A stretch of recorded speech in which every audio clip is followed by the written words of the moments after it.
comunicado que los maestros, los profesores de la universidad, pues han decidido no alquilarnos el salón de culto porque no quieren correr alto riesgo.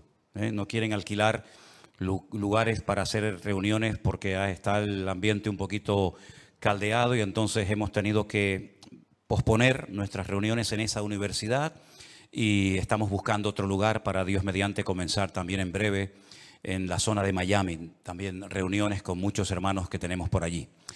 Y quisiera que en esta tarde, pues como siempre les pido, ¿no? Y como siempre veo que es así, estemos muy atentos a la palabra que voy a compartir con ustedes en esta tarde, que va también un poco en la línea y en la temática de los últimos mensajes, puesto que estamos viviendo tiempos muy interesantes, Y solamente la palabra de Dios es nuestra fuente fidedigna de información y a ella nos ceñimos sabiendo que Dios todo lo que quiere que sepamos lo ha revelado y escrito en su palabra.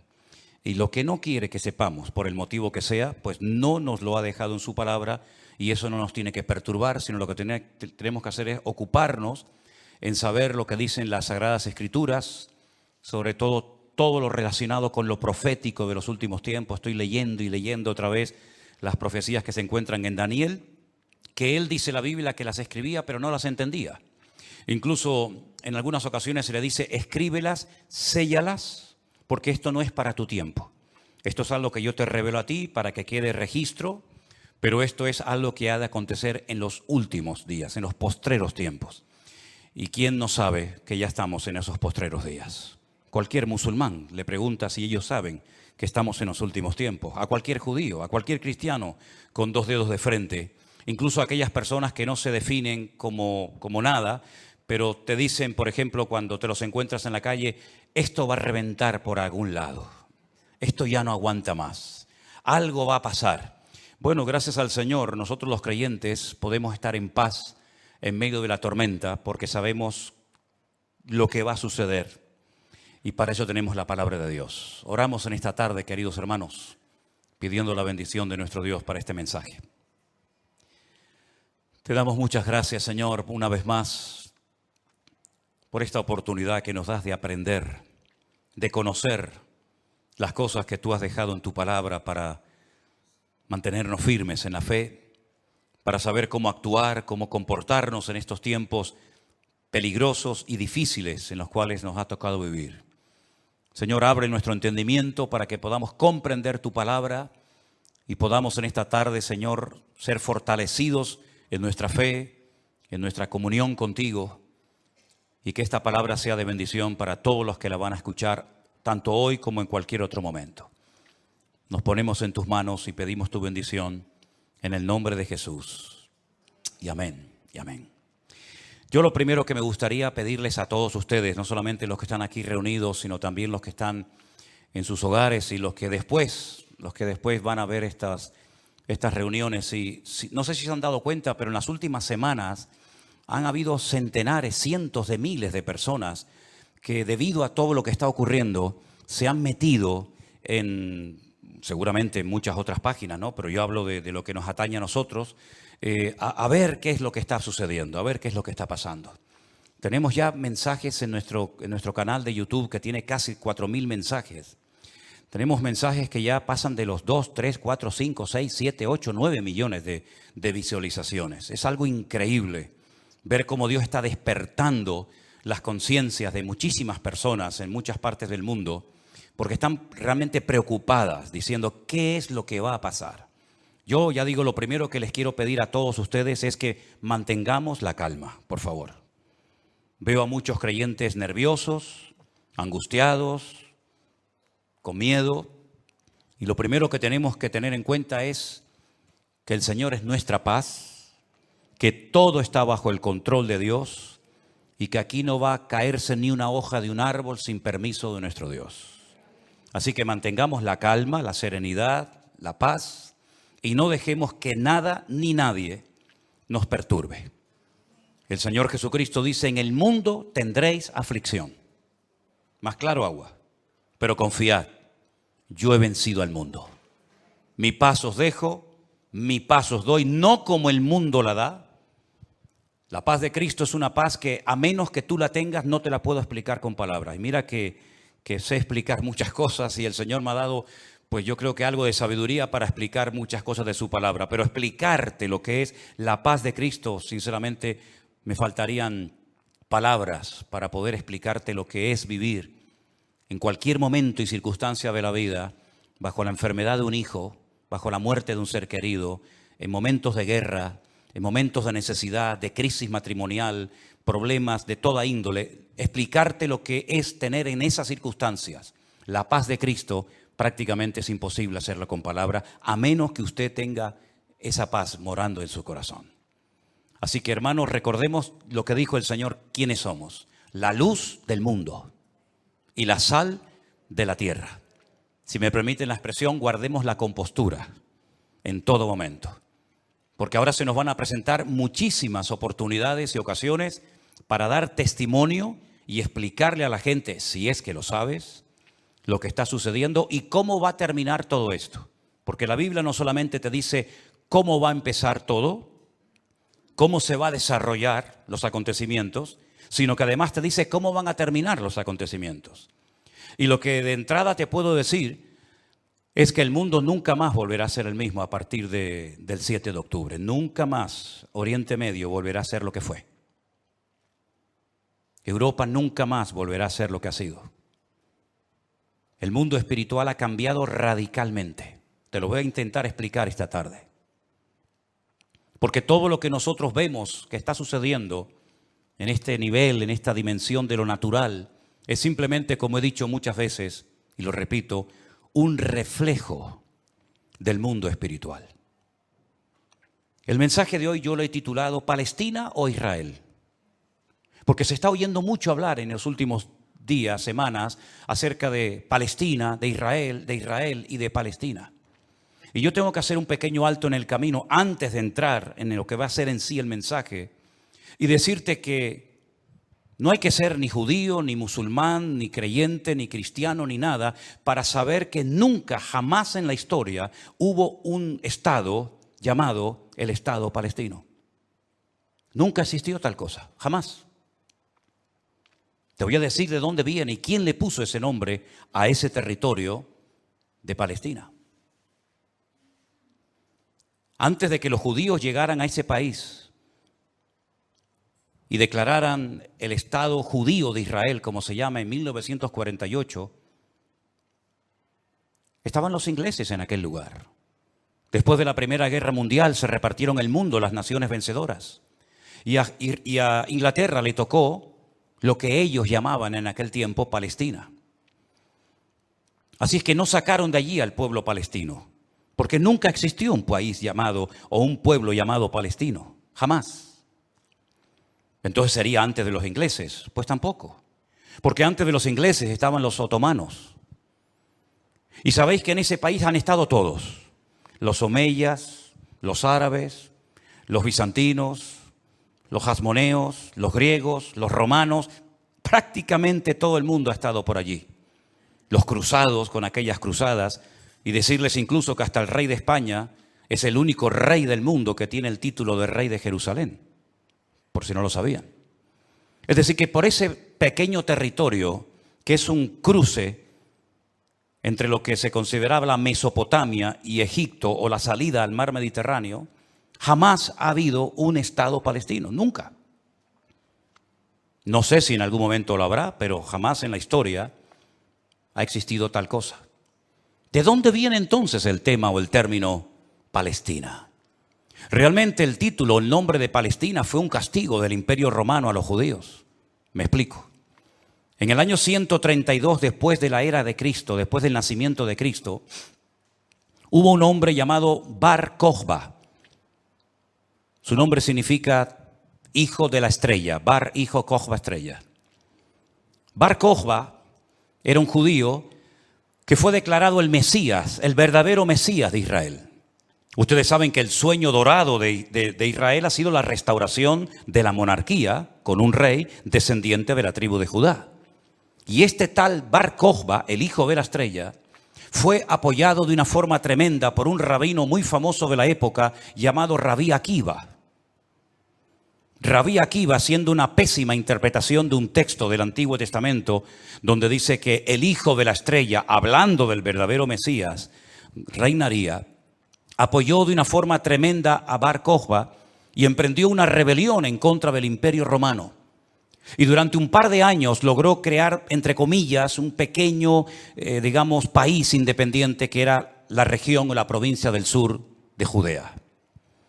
Los romanos no le iban a permitir ni a Bar Kokhba ni a nadie que pisotearan a Roma, que humillaran a Roma. Y entonces se emprendió una matanza, una guerra terrible contra este líder religioso político y lo desmenuzaron. En aquellas guerras se cuenta que murieron más de 580.000 judíos. Una barbaridad. 580.000 judíos perdieron la vida, incluido el Bar Kokhba este. ¿Por qué se produjo esta rebelión? Bueno, hay varios factores, varios motivos. El primero es porque el Imperio Romano había prohibido practicar la Brit Milá, el pacto, la circuncisión. No se podían hacer circuncisiones en Israel y sabéis que eso es algo sagrado, incuestionable. No se negocia el circuncidar sí o no a un varón. Eso es algo que nadie cuestiona. Incluso los judíos ateos lo hacen con sus hijos. Todos lo hacen. Sean creyentes, practicantes o no. Y eso estaba prohibido. Estaba prohibido la celebración del Shabbat, el día de reposo para el pueblo de Israel en aquel tiempo. Estaba prohibido enseñar Torah, enseñar la ley de Moisés, celebrar las fiestas.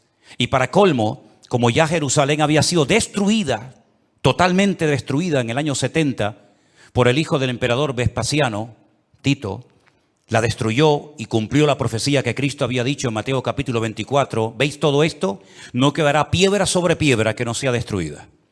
En el año 70 se cumplió literalmente esa palabra profética que Cristo le había dicho a sus discípulos y que la encontramos en Mateo 24. Y la ciudad de Jerusalén fue destruida completamente, incluido lógicamente el templo. Los tesoros del templo, que eran incalculables, se llevaron a Roma. Y su padre, Vespasiano, construyó un templo, pero a la muerte, el famoso Coliseo Romano, que todavía lo pueden visitar los que quieran. Y para hacer una conmemoración de esta victoria, entrando o muy cerca del Coliseo Romano está el Arco del Triunfo de Tito, por donde les desfilaron las legiones romanas, humillando a los judíos que se los llevaban por miles y centenares a Roma para ser lanzados al circo romano, crucificados, etcétera, etcétera. No solamente ocurrió eso, sino que para más INRI, para más humillación, lo que hizo el emperador Adriano fue cambiarle el nombre a la ciudad de Jerusalén. Subió a lo alto de donde estaba el templo, que es el monte Moriah, donde actualmente está el Domo de la Roca y al lado la mezquita famosa de Al-Aqsa. Y allí puso un templo a Júpiter, una de las divinidades más adoradas y queridas de Roma. Y le cambió el nombre de Jerusalén por Aelia Capitolina. Y ese fue el nombre que le pusieron. Esto fue una humillación tan grande que no pudieron soportar semejante humillación parte de la tribu de Judá que estaba todavía en aquel tiempo allí, que decidieron emprender una rebelión en contra de Roma. Y en el 132, este hombre, Bar Kokhba, se atrevió a plantarle cara al Imperio Romano. Y durante un par de años tuvo, éxito, pero finalmente fue despedazada y arrasada completamente ese país. El rabino que lo apoyó, el Rabí Akiva, lo llevaron a Cesarea la Marítima. Digo la Marítima porque sabéis que en los tiempos de la Biblia había dos ciudades que se llamaban Cesarea, Cesarea de Filipo al norte y Cesarea la Marítima al lado del mar Mediterráneo. Y allí con peines de hierro al rojo vivo le arrancaron toda la piel y lo torturaron hasta la muerte a Rabí Akiva. Y ya se acabó cualquier otra posibilidad de rebelarse, de levantarse contra el Imperio Romano. Queda un pequeño reducto de judíos, rebeldes, pero bueno, ese es tema para otro día. Y entonces, para humillar más a ese país, para que nunca nadie pudiera recordar que un día hubo una ciudad llamada Jerusalén, que ahora se iba a llamar, ya hacía años que se llamaba Aelia Capitolina, al país se le puso Filistea, tierra de filisteos. Y de ahí viene la palabra, el origen de la palabra Palestina. Fue un castigo de Roma a los judíos para que nunca más nadie pudiera echar de menos un país llamado Israel. Y esa es la historia del nombre Palestina.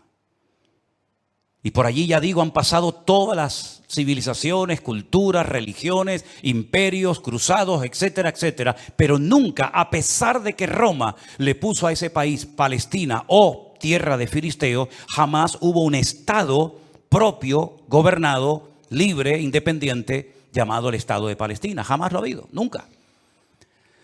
Y no hay ni que ser cristiano para entender esto. Cualquier persona lo sabe perfectamente. Por lo tanto, cuando hace unos días un señor dijo que Jesús era palestino, yo le pediría a los que son de ese país que se pongan en contacto con su embajador o con su presidente y le corrijan a este señor, porque Palestina no existía en la época del Señor Jesús. Hay que decirle a este señor que Jesús era de la tribu de Judá. Su padre y su madre, que están sus árbol genealógico en la Biblia, Mateo capítulo 1, Lucas capítulo 3, eran descendientes de la tribu de Judá, que a su vez estaba entroncada con la casa real del rey David. ¿Y quién era David? Era de la tribu de Judá. Su papá se llamó Isaí. El padre de Isaí fue Obed. El padre de Obed fue Booz. Y Booz era el hijo de Rahab, que se casó con Salmón, que era del pueblo de Israel. Por lo tanto, Jesús era judío. Por eso lo circuncidaron a los 8 días. Por eso subía a Jerusalén 3 veces al año, para celebrar las fiestas que la Torá de Moisés indicaba que tenían que subir a Jerusalén. Por eso Jesús nunca fue a una mezquita, siempre fue a sinagogas, porque ni siquiera las mezquitas, el Islam, existía en la época de Jesús, sino que tendrían que pasar más de 600 años, más de 6 siglos y medio, hasta que naciera el Islam, que por cierto significa sumisión. ¿A quién? Lo interesante es que el Señor Jesucristo, cuando es juzgado por sus enemigos, en este caso los romanos, el que lo sentencia a muerte ordena poner encima de la cruz un título escrito en 3 lenguas: latín, griego y árabe. Si ustedes me dejan que siga, tienen un problema, porque he dicho un disparate y ustedes no han dicho nada. Y ustedes no tienen que permitir que yo ni nadie diga disparates en este púlpito. Eso es. Entonces corríjame cuando digo algo mal, no tengan miedo. El Poncio Pilato dijo de encima de su cruz tienen que poner un cartel en latín, el idioma de los romanos, en griego, la lengua internacional de la época, y en hebreo, que es el idioma que habla este pueblo, que diga Jesús Nazareno, rey de los judíos. No dijo rey de los palestinos, no dijo rey de los árabes, dijo rey de los judíos, que eran los que vivían allí. Porque dice Juan capítulo 1 que a los suyos vino y los suyos no le recibieron. Y los suyos eran judíos que estaban viviendo en aquel momento bajo la opresión, bajo el yugo del imperio más terrible que jamás ha existido y el más longevo, que fue el imperio de Roma. Así que de ahí viene todo esto del nombre Palestina y filisteos y todo esto, queridos hermanos. Pero nunca, repito, ha existido un Estado palestino. Cuando en 1948 las Naciones Unidas decidieron partir el país en 2, Israel dijo: estamos de acuerdo.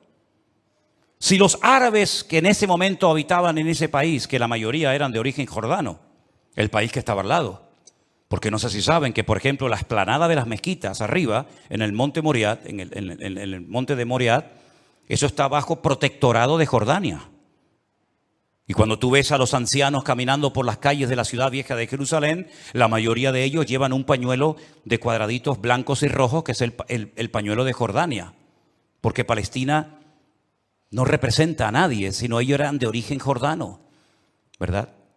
Y es interesante notar que Israel en ese año decidió quedarse con los territorios que las Naciones Unidas decidieron darle. Y los árabes dijeron rotundamente no. Que yo digo, si hubieran sido listos en ese momento, hubieran dicho: vale, nos quedamos con la mitad, y ya con la mitad, ya que es mía, después podemos hacer otro tipo de presiones, pero por lo menos ya tengo la mitad. y es que si dices que no, al final no vas a tener ni lo que tenías. Durante todos estos años, desde 1948 hasta hoy, ese país siempre ha estado en guerra, o preparándose para una guerra, como dicen allí. Y la cruda realidad es que ese pequeño pueblo ha ganado todas las guerras. No ha perdido ni una. Ha desbaratado naciones tremendamente poderosas con un poderío militar espectacular. Y cada vez que gana, lógicamente, extiende el terreno. No podían entrar los judíos a la ciudad vieja de Jerusalén. ¿Saben la tortura que es para un judío estar viviendo en Jerusalén y no dejarte entrar a la ciudad de Jerusalén y poder acercarte y tocar el Kotel Hamarabí, el muro de los lamentos para orar a Dios? No podían hacerlo. Desde 1948, que entraron allí, hasta 1967, en la guerra famosa de los 6 días, los judíos veían de lejos. Por eso cuando ustedes van a Jerusalén se van a dar cuenta que las casas que están más en alto son las que le permitían al judío poder ver el monte del templo, porque no podían acercarse a tocarlo, ni a mirarlo. Y no solamente desde 1948, desde hace muchos siglos tampoco podían estar allí. Y al final recuperaron la ciudad de Jerusalén. Pero todas y cada una de estas guerras siempre ha cambiado la atmósfera, el mundo espiritual, siempre. Porque algo que tenemos que tener presente es que el mundo natural refleja lo que está pasando en el mundo espiritual, ni más ni menos. Y me gustaría con algunos textos de la Biblia demostrarles que el mundo espiritual es tan real como este mundo en el cual nos movemos tú y yo como pez en el agua. En el libro de Daniel, en el Antiguo Testamento, este hombre está cautivo en Babilonia. Las tribus del sur, Judá y Benjamín, han sido derrotadas, han sido humilladas por las tropas de un tal rey Nabucodonosor. Son llevadas cautivas por 70 años a Babilonia. Algunos se preguntarán, ¿y por qué fueron llevados cautivos a Babilonia justamente 70 años? Bueno, primeramente por su desobediencia, por su rebeldía, por no haber querido arrepentirse. Muchas veces el Señor le mostró a Ezequiel en visión los pecados terribles que ellos hacían en la intimidad, que nadie los sabía, pero que Dios los conocía perfectamente. Y dice que se lo llevaba en visión y le decía, métete por el agujero de esa pared y mira lo que están haciendo ahí adentro, a ver si no son dignos de mi ira y de mi juicio, ¿verdad? Y por 70 años son llevados a Babilonia para que la tierra descanse en una celebración que todavía, en una ley que todavía los religiosos, los agricultores religiosos practican, otros no. Y es la ley de la Shemitah. La Shemitah es una ley que obliga al agricultor, al que se dedica a los labores del campo, a dejar reposar la tierra un año entero. No se puede trabajar la tierra. Nosotros estuvimos este año, creo que fue este año, el año pasado, y veíamos muchos campos muy bonitos, muy bien arados, muy bien trabajados, y otros campos totalmente como abandonados, llenos de malas hierbas, y nos decían, estos son los campos de los agricultores religiosos que no van a trabajar durante este año, por la ley de la Shemitah, que es el descanso de la tierra. Dios preparó un día a la semana para el descanso del hombre, para que usted no sea una máquina de trabajar y trabajar y trabajar, sino que también reconozca que hay un Dios que creó el universo, la tierra, y nos da la familia y los hijos para disfrutar, y no que usted se ponga con 70, 80 o más años de la vida y lo único que ha hecho en toda su vida es pagar deuda, comprar cosas y trabajar ¿verdad? Como un esclavo, y al final se le fue la vida trabajando, cuando el Señor dice, detente, cesa toda actividad y descansa como mínimo tú, tus empleados, tus bestias, tus animales durante un día a la semana. Y así reconocen la obra creadora de Dios, y así renuevas tu fuerza para empezar una nueva semana con la bendición de Dios. Pero también la tierra, el Señor la cuida, porque dice la Biblia que la tierra es de Dios, no es del hombre. La tierra de Israel no es de los judíos. La tierra de Israel, ese territorio tan pequeñito, no es de los palestinos. ¿Quién es el dueño de la tierra? Es Dios, lo dice en su palabra. Del Señor es la tierra y su plenitud. Y dice la Biblia que durante los 490 años que vivieron allí cuando entraron con Josué, nunca cumplieron la ley del reposo de la tierra. Por lo tanto, la tierra necesitaba descansar 70 años. 70 por 7, ¿cuánto es? 490. Después de los 70 años de cautiverio, logran volver otra vez a su país, restauran el muro, restauran la ciudad, restauran el templo, vuelven otra vez a la vida normal, digamos. Pero sin embargo, antes de salir, hay un hombre llamado Daniel que escribió un libro extraordinario, donde él nos habla de cosas que habían ocurrido, que les habían llevado a esta situación terrible, y cosas que iban a ocurrir en el futuro. Pero una de las cosas que Daniel cuenta muy interesante es el conflicto, la guerra, la realidad del mundo espiritual. Por ejemplo, podríamos leer muchos pasajes, pero en Daniel capítulo 10, a partir del versículo 12, la palabra de Dios dice así: entonces me dijo, Daniel, no temas, porque desde el primer día que dispusiste tu corazón a entender y a humillarte en la presencia de tu Dios, fueron oídas tus palabras y a causa de tus palabras yo he venido. Está hablando con un ángel que se le ha presentado a Daniel, ¿sí? Mas el príncipe del reino de Persia se me opuso durante 21 días. Pero he aquí Miguel, uno de los principales príncipes, vino para ayudarme y quedé allí con los reyes de Persia. Intentaremos explicar esto lo mejor posible. He venido para hacerte saber lo que ha de venir a tu pueblo en los postreros días. Porque la visión es para esos días. No es para el tiempo de Daniel, es para los postreros, los tiempos finales. Mientras me decía estas palabras, estaba yo con los ojos puestos en tierra, enmudecido. Pero he aquí uno con semejanza de hijo de hombre tocó mis labios. Entonces abrí mi boca y hablé y dije al que estaba delante de mí, Señor mío, con la visión me han sobrevenido dolores y no me queda fuerza. ¿Cómo pues podrá el siervo de mi Señor hablar con mi Señor? Porque al instante me faltó la fuerza y no me quedó aliento. Y aquel que tenía semejanza de hombre me tocó otra vez y me fortaleció y me dijo, muy amado, no temas, la paz sea contigo, esfuérzate y aliéntate. Y mientras él me hablaba, recobré las fuerzas y dije, hable mi Señor, porque me has fortalecido. Y me dijo, ¿sabes por qué he venido a ti? Pues ahora tengo que volver para pelear contra el príncipe de Persia. Y al terminar con él, con el príncipe de Grecia, que vendrá.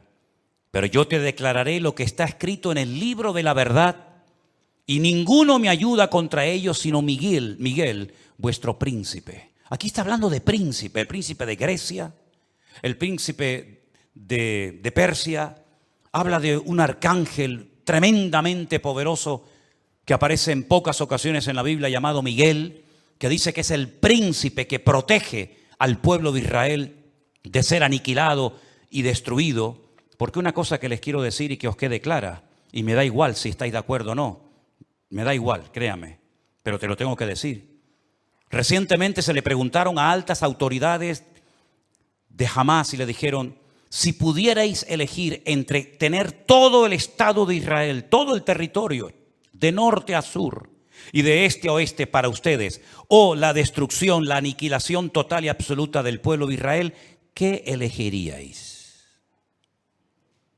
¿Sabe la respuesta, no? Preferimos que no exista ni un solo judío sobre la faz de la tierra antes de quedarnos con todo su territorio. Porque no es que quieren quedarse con todo el territorio, es que quieren arrojar al mar o al desierto para que muera toda la población de Israel, que en este momento está alrededor de unos 15 millones de personas más o menos repartidas en varias naciones de la tierra. ¿Quién puede negociar con alguien que te quiere matar? ¿Quién puede negociar con alguien que viola a tus hijos y los quema delante de tu presencia? ¿Quién puede negociar con alguien que le abre el vientre a una mujer embarazada y le saca a su hijo que aún está con vida? ¿Quién puede negociar con alguien que te odia y que el sueño de su vida es destruirte a ti y a toda tu descendencia? ¿Quién puede negociar con semejantes salvajes? Fijaros que ya no digo animales, como decía hasta el otro día, porque no quiero ofender a los animales. Pero aquí encontramos una realidad espiritual. Daniel estaba orando, estaba ayunando por 21 días, 3 semanas seguidas. Y la respuesta a su oración no venía.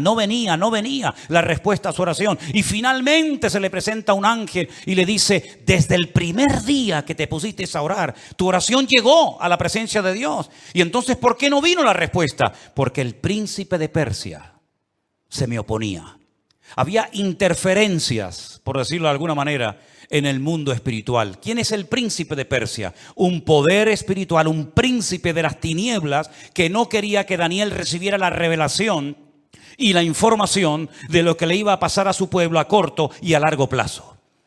Y con esto coincide lo que se ha leído esta tarde desde este mismo púlpito, la famosa armadura del cristiano en Efesios capítulo 6. Donde el apóstol Pablo dice: nuestra lucha ahora como creyente no es contra sangre y contra carne, no. Esa ya no es nuestra batalla, esa ya no es nuestra lucha. Nuestra lucha, que existe y es real, es contra principados y contra potestades, contra los gobernadores de las tinieblas, contra huestes espirituales de maldad en las regiones celestes. Y por eso Pablo describe la armadura del soldado romano, pero dándole como una aplicación para que el cristiano pueda vivir en todo momento bien armado, bien preparado, bien listo para poder enfrentar ese conflicto espiritual que todo creyente sabe perfectamente que está librando. Fijaros que las últimas palabras del apóstol Pablo cuando escribe a Timoteo le dice: he peleado la buena batalla. No ha sido fácil llegar hasta la meta, Me han torturado, me han apedreado, me han puesto en la cárcel, etcétera, etcétera. Y he peleado la buena batalla y he acabado la carrera. A Timoteo, cuando está pasando un momento de desánimo, de caído en su espíritu por las presiones y las luchas que está llevando a cabo en la iglesia que está pastoreando en Éfeso, le dice: pelea la buena batalla, echa mano de la vida eterna, sufre penalidades como buen soldado de Jesucristo. Yo sé que por ahí se ha predicado un evangelio aguado, un evangelio donde ven a Cristo y todos los problemas se te van a solucionar. No es verdad. Dios te va a dar gracia, paz y fortaleza en medio de los problemas. Pero muchos problemas no van a desaparecer por el hecho de que ahora usted se ha convertido a Cristo. Si le han predicado otra cosa, no es mi problema, pero sí es mi responsabilidad decirle que la vida no es fácil, ni para el ateo ni para el creyente. Y dice la Biblia que cuando sale el sol calienta buenos y calienta malos. Y cuando hay guerras mueren buenos y mueren malos. Y cuando hay un naufragio mueren cristianos y mueren ateos. Y cuando hay un atentado, cuando hay un terremoto o cuando hay un tsunami mueren cristianos, mueren blancos, mueren ricos, mueren todos. Porque es parte de la vida. Pero en medio de las tormentas y sufrimientos de la vida, nosotros sabemos que el Señor está a nuestro lado. Y eso es lo que nos da la fuerza para decir: Dios está conmigo porque yo sé en quién he creído. Miren a Job, y no me quiero ir del tema, pero miren a Job, un hombre que perdió a sus hijos, un hombre que perdió su salud, un hombre que perdió su patrimonio, toda la vida trabajando para tener 4 cosas y en un día las perdió todas, como le puede pasar a cualquiera, ¿o no? Sin embargo, cuando su mujer le dice: maldice a Dios, ¿qué tipo de Dios tienes tú? Que hoy te da y mañana te quita, ahora te sana y mañana te enferma. Y le dice: como cualquier persona incrédula, insensata, has hablado. Yo sé en quién he creído y aunque Dios me mate, yo lo voy a seguir adorando porque yo sé que mi Redentor está vivo. Podemos tener paz en medio de la tormenta, podemos dormir en paz, como dice la Biblia: en paz me acostaré y asimismo dormiré. Porque solo tú, Señor, me haces vivir confiado. Y aunque un ejército acampe contra mí, no temerá mi corazón. Porque el Señor es mi luz y mi salvación. Son promesas que las hemos interiorizado en nuestra vida. Y no es como un mantra que lo tengo que repetir para autoconvencerme de que Dios está conmigo. Es que no me tengo que autoconvencer de nada. Él mismo me da testimonio a mi espíritu de que no estoy solo en medio de las luchas de la vida. Y el pueblo de Israel no es que sea el mejor pueblo del mundo, Yo no estoy aquí para hacer, digamos, una disertación a favor de unos que son muy buenos y otros que son muy malos. Yo no estoy aquí representando a nadie. Yo solamente represento a mi Dios. Y mi Dios no se casa con nadie. Y mi Dios ama a todo el mundo por igual. Y mi Dios no hace acepción de personas. Y todos los seres humanos, me da igual son palestinos, o son judíos, o son canarios, o son latinos, o de donde sea, todos los seres humanos tenemos que arrepentirnos delante de nuestro Dios por nuestros pecados. Y aquí no hay ni buenos ni malos, sino que aquí cada uno tiene que ser consciente de que no hay justo ni aun uno delante de la presencia del Señor. El mismo Señor Jesucristo, y hoy lo leía en el Evangelio de Mateo, le decía a los judíos: si no os arrepentís, todos pereceréis igualmente. Por lo tanto, mis queridos hermanos, lo importante es saber que estamos en una guerra espiritual, porque estamos a punto, y lo vamos a ver, que todo va a cambiar. La película que hemos vivido hasta el día de hoy, nuestra vida ha sido como una especie de película, con diferentes actores, diferentes escenarios, ¿verdad? El escenario va a cambiar completamente. Los actores van a cambiar. El guión va a cambiar. Y cuando está a punto de producirse un cambio en el mundo significativo que afecta a miles y a millones de personas, hay siempre guerra en el mundo espiritual. Miren cuando Cristo nació, la guerra espiritual que hubo. Comenzaron a asesinar niños, ¿verdad? Comenzaron una serie de revoluciones, porque cada vez que va a haber un cambio que va a afectar la economía, la política, la vida social, etcétera, siempre hay un conflicto espiritual tremendo. Daniel estaba orando porque quedaba pocos años, poco tiempo, probablemente estaba por el año 68, máximo al 69, de la liberación, ¿verdad?, del pueblo. Y Daniel estaba no preocupado, pero sí indagando, leyendo las escrituras, orando y ayunando, porque sabía que se avecinaba, se oteaba en el horizonte un cambio tremendamente significativo. Miles de personas por fin iban a poder volver otra vez a su país. Iba a haber una masa de gente que iba a ir de un lugar a otro. Y esos cambios, hermano, no se producen por casualidad. Esto que estamos viendo, que ayer llegaron 1000 al Hierro, el otro día 600 a Lanzarote, el otro día no sé cuántos al Hierro, todo eso no es producto de la casualidad. Satanás está cambiando la escena mundial. Y lo vamos a notar en pocos días, en pocas semanas. Esto va a ser completamente diferente. Y los que tengamos la oportunidad y el privilegio de volver a Israel, porque vamos a volver a Israel, no nos vamos a encontrar al Israel que hemos conocido por más de 20 años. Nos vamos a encontrar a la gente de una forma diferente, una actitud diferente, una atmósfera completamente diferente, porque estamos en una guerra espiritual tremenda.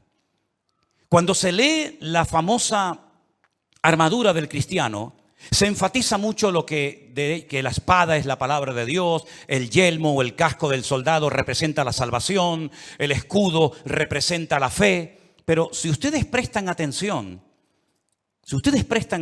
a esa armadura de la cual Pablo nos está hablando aquí en Efesios capítulo 6, lo primero que él hace cuando escribe la carta es orar para que los ojos de vuestro entendimiento sean alumbrados y tengáis espíritu de sabiduría y de revelación en el conocimiento de Él. Pablo dice que a los incrédulos Satanás les cegó el entendimiento. Y uno dice, ¿cómo? ¿Cómo es posible que gente tan inteligente, capaz de hacer cosas tremendas, cuando le hablas de la Biblia no se enteran de nada? Son como ciegos, como analfabetos espiritualmente hablando. Capaz que el tipo es un matemático, un científico espectacular, pero cuando le hablas de las cosas del reino, de las cosas espirituales, dice que para él son locura, no las entiende. Yo incluso he hablado con muchísimos rabinos judíos que se saben libros de memoria de la Biblia y les he hablado, por ejemplo, de Daniel y me dicen literalmente, no entiendo lo que estoy leyendo, no lo entiendo. Uno se queda sorprendido porque se cumple lo que dijo Isaías. Dale esto al que sabe leer y te dirá, no lo entiendo. Y Pablo dice que esta armadura representa la verdad, la justicia, la paz, la fe, la salvación y la palabra de Dios. Fíjate qué palabras tan interesantes. Dice que ceñid vuestros lomos con la verdad, con la coraza de justicia, calzados los pies con el apresto del evangelio de la paz, coger el escudo de la fe, tomad el yelmo de la salvación y la espada del Espíritu, que es la palabra de Dios. Estas 6 cosas, estos 6 elementos están en el punto de mira de Satanás para arrancarlos de nuestra sociedad de un plumazo. Quiere cambiar la verdad en mentira y convertir la mentira en verdad. Si no, sal por la calle hoy en día y pregunta cosas que tienen que ver ya no con la fe, sino con el sentido común. Y te vas a dar cuenta que hay gente que cree en mentiras, creyendo 100% que son grandes verdades. Y las grandes verdades las cuestionan y las echan a un lado porque dicen, eso no es verdad, eso es mentira. Esa es una de las estrategias del diablo, bombardear, dinamitar las escuelas, las universidades, incluso también, como no, las iglesias, la familia, los gobiernos, la política, el arte, la pintura, la literatura, todo, para que al final la sociedad siga creyendo más en las mentiras que en las verdades. ¿Quién enseñó que para ir al cielo hay que explotarse? Es una gran mentira. Pero 1.000 millones creen que es una gran verdad. Aquí vino hace poco una persona que me decía, ¿cómo es posible que ustedes crean que la tierra es redonda si la tierra es plana? Y decía, pero ¿me está hablando en serio este hombre? Quiere quitar la verdad y convertirla en mentira. La justicia la quiere convertir en injusticia. De hecho, muchas veces hay más sentido común, más sentido de la justicia en la calle, en la sociedad, hablando en una cafetería o en un bar, que cuando ves un acto supuestamente de justicia, que es una tremenda injusticia. Cuando a una persona se le meten en su hogar y no los puedes echar porque no tienen dónde vivir. Y no les puedes cortar la luz y el agua porque es un delito si le corto a un ocupa en mi casa la luz y el agua. Que han convertido la justicia en injusticia. Ya no tiene derechos el propietario, ahora tiene derechos el que usurpa la propiedad ajena. ¿Eso es una justicia? ¿Eso es justicia? Quiere cambiar la paz en guerra, cosa que sabe hacer perfectamente. La fe en incredulidad, la salvación en muerte y en desesperación eterna, y la palabra de Dios por cualquier cuento que cuenten por ahí, dándole más credibilidad a las mentiras que al libro eterno llamado Biblia o palabra de Dios. ¿Qué te parece? Estamos viviendo en tiempos peligrosos porque dice Daniel capítulo 7 verso 2 que los vientos han comenzado a soplar en el gran mar. Miren ese versículo. Daniel dijo, miraba yo en mi visión de noche y he aquí que los 4 vientos del cielo combatían en el gran mar. En la Biblia, el gran mar es el mar Mediterráneo. Es el mar que toca muchos países europeos y también del norte de África. ¿Y de dónde se levantará un personaje siniestro que tendrá un poder tremendo? Económicamente hablando, políticamente hablando, económicamente hablando, del antiguo territorio que ocupaba el reino de Roma. Todo lo que es el norte de África, parte de Oriente Medio y todo lo que es Europa, hasta lo que se conoce como finis terrae, el fin de la tierra para los romanos hace 2000 años. Y dice que en ese gran mar, él vio como 4 vientos, que son demonios, comenzaban a soplar de tal manera que comenzaron a levantarse animales. El resto del capítulo no lo voy a leer, pero dice que comenzaron a levantarse animales. Se levantó un leopardo con alas, se levantó un oso con unas costillas en la boca, se levantó un león con alas, se levantó una bestia indescriptible de esa zona donde soplaban los 4 vientos. Y comenzaron a levantarse esos animales que representaban imperios, poderes políticos que iban a afectar la vida de miles y de millones de personas a lo largo de la historia. ¿Cómo podía saber ese hombre cuando todavía no existían ni los medos persas, ni los griegos, ni los romanos, que se iban a levantar esos imperios siglos antes de antelación? Es que la Biblia se anticipa en el tiempo y en el espacio, demostrando que Dios es un Dios veraz y que siempre sabe lo que va a suceder porque Él controla la historia. ¿Cuántos dicen amén? Y vemos varios vientos en la Biblia. No tengo tiempo para extenderme en todo esto, pero ¿cuál fue el viento que destruyó la barca de Pablo o el barco de Pablo? ¿Cuál fue el viento ese? Es el viento que golpeó contra un creyente, contra un representante del cuerpo de Cristo, el Euroclidón. El Euroclidón destrozó la nave de Pablo y Pablo tuvo que ir a tierra a calentarse y a salvar la vida. Ese viento soplará. Son nombres de la mitología griega. El Aquilón, el Austro. Son vientos que se mencionan, por ejemplo, en el libro del Cantar de los Cantares. Métanse y estudien las direcciones de estos vientos. Generalmente los vientos, depende del viento, suelen ir en una misma dirección, pero llegará un momento en el que se producirá como una especie de huracán, ¿verdad? Donde hay vientos de norte, de sur, de este, de oeste, y es imposible navegar de esa manera. Es imposible navegar con 4 o 5 vientos diferentes.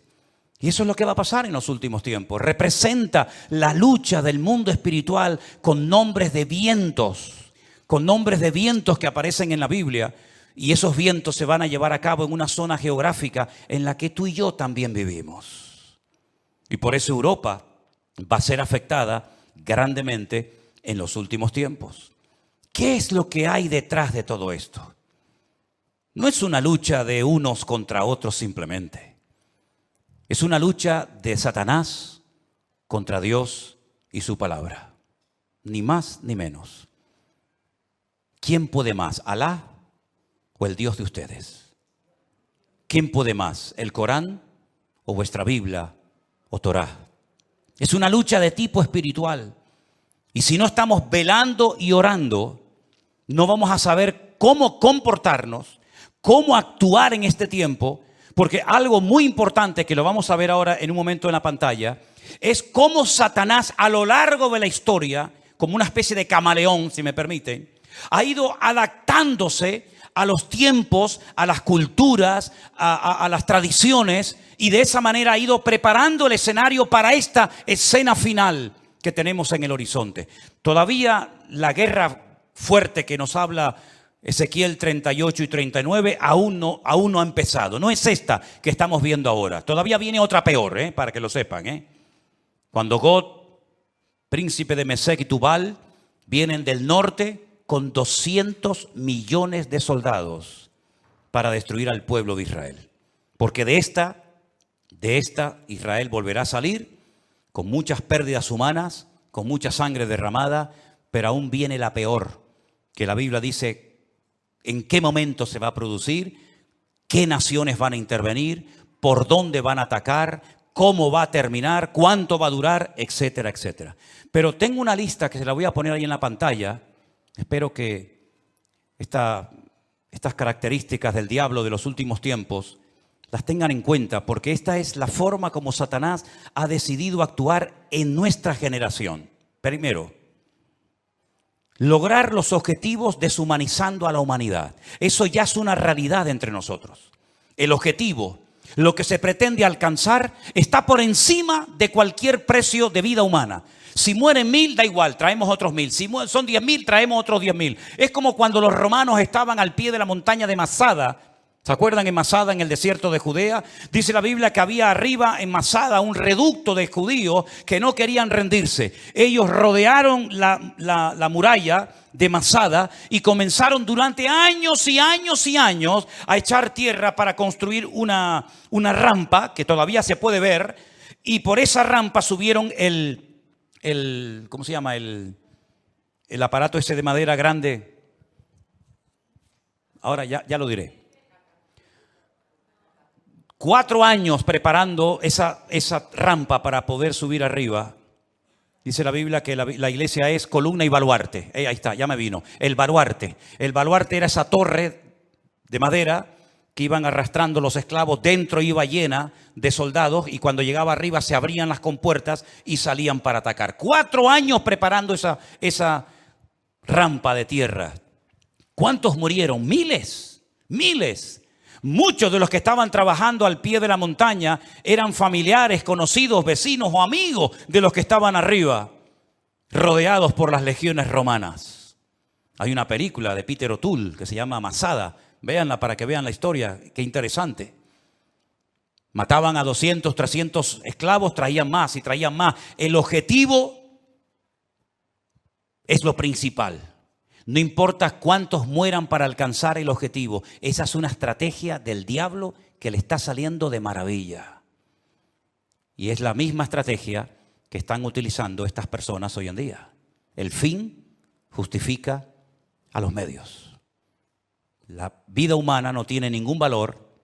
El objetivo es lo principal. Número 2, la ambición prevalece por encima del respeto a la vida. Voy a conseguir mi objetivo y alcanzar mis metas a toda costa. Me da igual si tengo que torturar, matar, me da exactamente igual. La ambición, la arrogancia de mi corazón es tan poderosa, es tan fuerte, que si tengo que hacer lo que haga falta, lo hago. Número 3, alcanzar lo divino olvidando lo humano. Si para ir al cielo y tener las 90 que dicen que voy a tener allá arriba, tengo que asesinar a todos estos, estoy dispuesto a hacerlo, porque lo divino, lo que yo creo que es lo divino, prevalece sobre lo humano. Una estrategia diabólica terrible. Cuando hace unos días vi en un reportaje que hicieron y le preguntaban a unos niños de entre 8 o 10 años, ¿qué quieren ser cuando sean grandes? Y decían, nosotros queremos ir al cielo. Por eso queremos prepararnos y convertirnos en mártires. Una criatura que lo que tiene que hacer es jugar y disfrutar de la vida, lo divino ha desplazado toda racionalidad o todo raciocinio, es el mundo al revés. La tecnología de la desinformación. España es número 1 en esto, España es capaz de ponerte una imagen que no tiene nada que ver con lo que está hablando. De hecho, ha habido a veces en varias cadenas de televisión en España que están hablando de un conflicto X, de una situación cualquiera que sea, y ponen unas imágenes de hace años que no tiene absolutamente nada que ver con lo que ellos están contando en ese momento.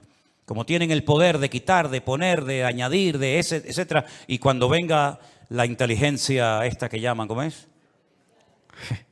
Cuando venga la inteligencia virtual o artificial, perdón, ni te imaginas las barbaridades que vamos a ver, donde personas están comenzando a decir cosas que ellos jamás han dicho, pero que por una manipulación de la tecnología te hacen creer lo que no han dicho o lo que han dicho. En fin, una locura. Los medios de comunicación son una fábrica que crea deliberadamente ignorancia. Cuanto más ignorante sea la gente, mejor. La ignorancia para ellos es poder. Cuanto más ignorante sea una persona sobre la realidad, sobre la Biblia o sobre lo que sea, mejor. Creación deliberada de ignorancia. Sembrar confusión, toda la que se pueda y más, engañando deliberadamente a la gente.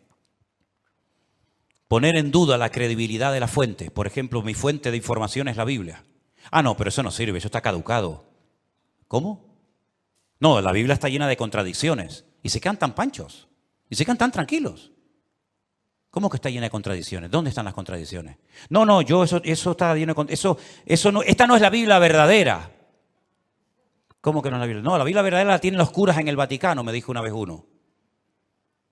Es decir, tiran por tierra la fuente, la fuente mía no vale, la que vale es la tuya, la de internet, que te metiste anoche, leíste no sé qué. Esa es la verdadera, que ahora nos están fumigando.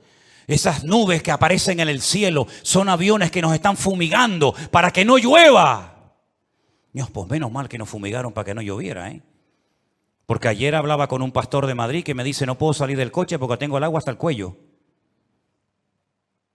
Increíble, ¿no? O cuando vino el COVID, ¿se acuerdan? Esto es una estrategia de los Illuminati, de los masones, para una drástica reducción de la población humana. Pues qué malos fueron, porque me parece que murieron como 2 o 3 millones en el mundo y somos 7.000 millones. Lo hicieron muy mal, Y que todos los que nos vacunamos en 2 años morimos. Pues se equivocaron, porque ya llevo 3 vivo y coleando. Pero en fin, esta fuente no vale, la que vale es siempre la de ellos. Negar los hechos. No, eso no fue así. Eso no fue así. Tengo imágenes de satélite, donde se ven desde los satélites cómo lanzan los distintos cohetes. Y más de 550 cohetes lanzados desde la Franja de Gaza, no uno como el del otro día, 550 cohetes han caído dentro de la Franja de Gaza. No, pero eso es manipulación. Eso es manipulación. Bueno, producir ignorancia manipulándolo todo, pervertir las prioridades.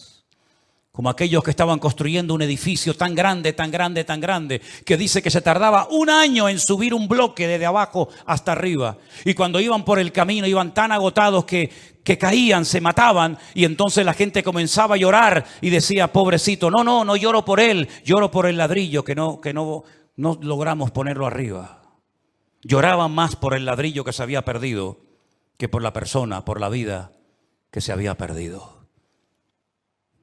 Hermanos queridos, vivimos en un mundo loco, al revés y patas arriba. Y permítame decirles que esto no ha hecho más que empezar. Nosotros como cristianos y como hijos de Dios no tenemos que tener ningún temor, porque ya sea que vivamos o muramos, somos del Señor. Y las puertas del Hades no prevalecerán contra la iglesia, dice la Biblia. E Israel no porque sea el mejor país del mundo, sino porque Dios tiene un pacto y unas promesas con ese pueblo, y Dios lo hace por honor a su nombre, va a proteger a esa nación. Dios ama a todo el mundo por igual, y todo el mundo necesita arrepentirse y humillarse delante de la presencia del Señor. Porque aquí el gran problema es que al Señor Jesucristo lo rechazan por todas partes. Pero ojo, también los católicos rechazan a Jesús, ¿eh? Cuando usted le da más culto a su madre que a Jesús, usted está rechazando a Cristo. Cuando usted le da más prioridad a la madre que al hijo, usted está blasfemando el nombre de Dios. Ay, no diga eso, pues ¿qué quiere que le diga? Cuando usted le da más honra, más culto, más reverencia a la criatura que al Creador, usted está haciendo exactamente igual que aquellos que no quieren saber nada del Señor Jesucristo. Porque el Señor Jesucristo dijo, separado de mí, nada podéis hacer. ¿Tú crees que lo que tú has conseguido en la vida a Dios le impresiona? Dime la verdad. ¿Tú crees sinceramente que lo que tú has conseguido con sudor y lágrimas durante toda tu vida, Dios lo necesita? ¿Te lo vas a llevar en la caja cuando llegues a la otra vida? A Dios le impresiona. Ay, todo lo que tiene. Dios tiene 1000 veces más cosas que tú. Por lo tanto, Dios no necesita nada de nosotros. Somos nosotros los que le necesitamos a Él. Porque ya el Señor Jesucristo lo dijo, separados de mí, nada podéis hacer. Y esta realidad espiritual en la que estamos viviendo tú y yo hoy en día, la única forma de mantenernos firmes en el día malo, y ya empezó el día malo para nosotros. Mira, Moisés tuvo su día malo, Salió a dar una vuelta y se cargó a un hombre. Ese fue el día malo de Moisés. Pedro tuvo su día malo cuando aquella chica lo apuntó con el dedo y le dijo, tú eres uno de ellos. Y él le negó. Ese fue el día malo para Moisés, para Pedro.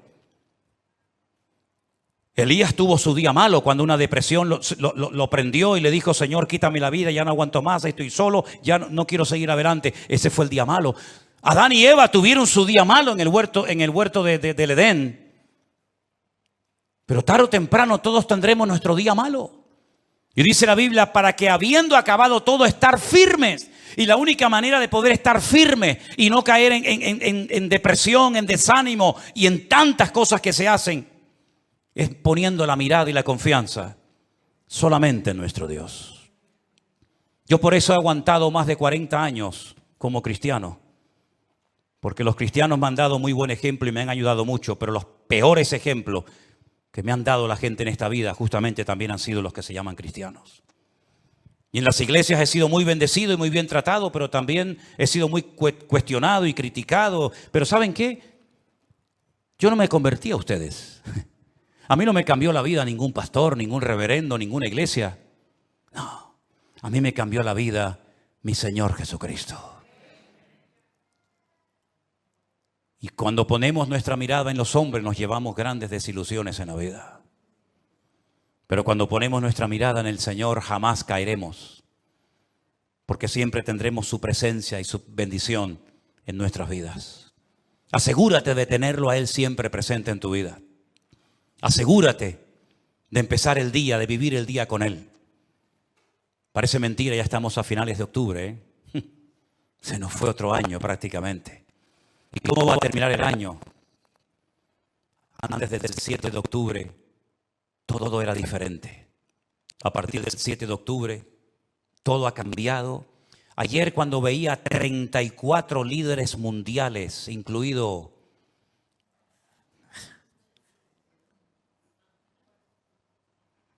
¿saben qué les digo, no? Cuando yo veía 34 líderes mundiales y allí estaba don Peter Sánchez, yo decía, en estos 34 que están aquí, mira que los miré de arriba abajo, de izquierda a derecha, ¿estará ya el anticristo? ¿Estará ya el anticristo? Porque el mundo está clamando por alguien que venga y solucione todo. Da igual si es musulmán, judío, creyente, ateo, de derechas o de izquierda. El mundo está clamando a grito y de hecho este señor que vive en Roma dijo hace algún tiempo: lo que el mundo necesita es un líder, uno solo, con todo el poder para que gobierne. Y tuvo razón, el mundo verá a ese líder y el primero que lo van a apoyar van a ser ellos. Y yo me preguntaba, ya digo, ayer en esa reunión de 34 líderes mundiales, ¿estará aquí en medio de ellos este personaje siniestro? Porque esto se tiene que arreglar de alguna manera. Cada vez que empieza una guerra, sobre todo de Israel, siempre a los pocos días se reúnen o en el Cairo o en cualquier país para decir, sí, ahora no empiecen así, me parece, creo que es aquel, me parece, no. Siempre ahora todo el mundo se lleva las manos a la cabeza. Hay que parar esto como sea. Hay que pararlo antes de que entren los del norte. El único que puede traer paz a la tierra es el príncipe de la paz, que por cierto no fue invitado a esa reunión. Los ciegos guiándolos a ciegos. Cuando todos los que están ahí deberían de haber dicho, hagamos una oración y démosle gloria a Dios, para que Dios nos ayude a solucionar los gravísimos problemas que tenemos y que no sabemos cómo solucionar. ¿Vieron el último discurso del presidente de Salvador, Bukele? ¿Lo vieron? ¿Lo oyeron? Qué interesante. Qué interesante. Empezó su discurso diciendo, quiero dar toda la gloria a Dios. Uno de los países más violentos del mundo, donde todos los días había cantidad de asesinatos, de crímenes, de secuestros tremendos. Se ha convertido en uno de los países más seguros del mundo. Ya no hay delincuencia, ya no hay robo, ya hay una tranquilidad en las calles tremenda. Y una de las cosas que dijo ese presidente en ese discurso fue, le pedimos sabiduría y revelación a Dios. En una semana solucionamos todos los problemas, no murió absolutamente nadie. Y el país más peligroso del mundo, en proporción a otros, se ha convertido como botón de muestra de otras naciones de la tierra. Pero cuidado con quitarle la gloria a Dios, porque en el momento en el que le quitemos y le robemos la gloria a Dios, puede volver otra vez el enemigo a traer sangre a nuestras ciudades. Qué ejemplo tan grande, ¿no? ¿Cómo me gustaría a mí ver en España? Me imagino que a ustedes, venezolanos, colombianos, cubanos, argentinos, ¿verdad? ¿Cómo nos gustaría ver a todos y a cada uno de nosotros que antes de hacer una reunión para intentar solucionar un problema dijeran, bueno, vamos a hacer una cosa. Vamos a orar, vamos a pedir la bendición de Dios para que Dios nos dé sabiduría y salgamos de este lugar sabiendo lo que tenemos que hacer. ¿Creen ustedes que a Dios no le agradaría que lo invitaran a una reunión para que Él les diera sabiduría a toda esa gente? Por supuesto que sí, pero me parece que no lo vamos a ver. Me parece que no lo vamos a ver. Así que, hermanos míos, cierra tus ojos en esta tarde y vamos a decirle, Señor, nosotros sí te queremos. En estas reuniones no te quieren, pero nosotros sí te queremos, porque te necesitamos más que nunca y queremos que tú traigas primeramente paz a nuestras vidas, paz a nuestros hogares y sobre todo que te vean a ti y te reconozcan a ti, el único Dios vivo y verdadero, porque es la única manera de que podamos, como dice la Biblia, vivir reposadamente. Te damos gracias, Señor, en esta tarde por tu palabra. Te doy gracias porque sabemos que en esta lucha la victoria es nuestra, porque Cristo ha vencido al enemigo y tu victoria, Señor, prevalece por encima de todo. Te ruego, Señor, en el nombre bendito de Jesús, por esta situación, por este caos tremendo, que nadie sabe cómo pararlo, nadie sabe cómo solucionarlo. Pero yo te ruego, Señor, por tus hijos, por los que te han recibido, por los que han creído en ti, Señor, que esos son tu verdadero pueblo, Señor. Me da igual si son judíos o gentiles, los que te han recibido en sus corazones, te pido que los guardes, los bendigas, los fortalezcas y que nos mantengamos firmes en estos tiempos difíciles y peligrosos en los que nos ha tocado vivir. Guarda a nuestros hijos, Señor. Queremos también hacer una oración especial pidiéndote por todas esas criaturas, esos niños pequeñitos y sus padres que han sido llevados de una forma cruel, terrible. Señor, que vuelvan todos y cada uno de ellos, Señor, cantando y alabando y dándole gloria a Dios. Señor, en el nombre de Jesús, tú no tienes ningún problema en resolver nuestros problemas si te pedimos ayuda. Por eso, Señor, métete en nuestra familia. Toca la vida de nuestros hijos. Toca la vida de los líderes del mundo para que te reconozcan y clamen a ti, Señor. Faraón pidió ayuda y la recibió. Nabucodonosor pidió ayuda y la recibió. Señor, te pedimos que toque los corazones, que te lleves corazones de soberbia, de piedra, y traigas humildad y arranques las mentiras a las que se agarran millones de personas, porque la única verdad eres tú, Señor Jesús. Gracias por tu paz y por tu presencia en nuestras vidas. En el nombre de Jesús. Amén y amén. Nos ponemos de pie, mis queridos hermanos. Si tú